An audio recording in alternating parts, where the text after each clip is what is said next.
Joining me now is RedBridge Group Director Simon Welsh. Simon, thanks so much for your time. Have you been conducting focus groups in the lead up to the budget? What are people telling you? Yeah, thanks, Laura. It's really interesting at the moment. So what we're seeing is this real collision of two things happening at the moment. One is this long sort of trend that we've been talking about, sort of compassion and empathy in the electorate, colliding with a sense of sort of economic strain, which is really putting the emphasis. People are really paying very close attention to what's being spent and what's being cut.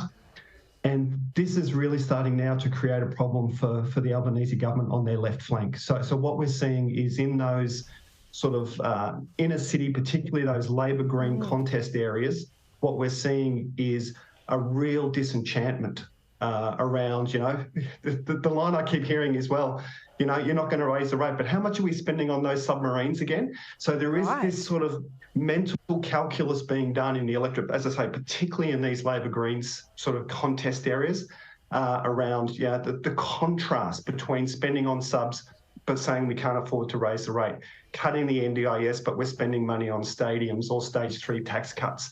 These contrasts are really defining the sort of the electoral sort of landscape in those areas at the moment. I wouldn't want to be a sitting Labor MP in a sort of Labor Greens contest at this point. Yeah, right. So are these electorates, or some people in these electorates, unhappy about talk around reining in the NDIS, making it more sustainable? The NDIS is a really interesting one. There is a huge amount of passion to fix the NDIS, but fixing the NDIS does not necessarily mean cutting it or gutting it. People in our focus groups talk to us about the NDIS in the same breath as Medicare. It's at that level. Right. It's a really sort of defining feature of our country. They're aware that it's a unique and Australian thing, and they're quite proud of it.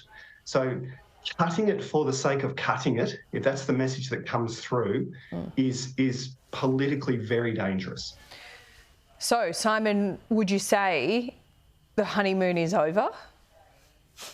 That's exactly the words that were going through my mind, Laura. Absolutely. I think, plenty of water to go under bridges between now and the next election. And the Greens have got their own challenges, absolutely. At a time when housing attainability is probably the defining fault line in Australia, they're doing a very good job of auditioning as the party of NIMBY. So they've got their own problems. But what it certainly says is that the honeymoon is over. And as I say, particularly in these Labor Greens electorates, because if you're voting on these sorts of issues about cuts and raise the rate, you're not voting Liberal. It's a Labor Green sort of issue, particularly in those electorates. These voters are now looking with a very critical eye. So what are they saying? What are they saying? And I'm not sure whether these questions are asked. What are they saying about Anthony Albanese personally as a Prime Minister?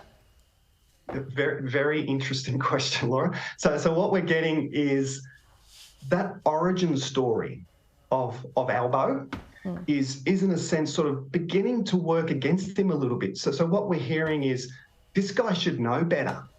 This is a guy who came up the hard way, came up through social housing. We buy that story, we believe in that story, and now he's not doing anything to help people that are like him. So this sense of he should know better. And there's some interesting psychology around that. We tend to view people that we view as sort of betraying their in-group. We deal with them far harsher than we do with people that we don't expect anything of. So there's a real sort of problem potentially arising around that as well. Fascinating. Simon Welsh, thanks so much.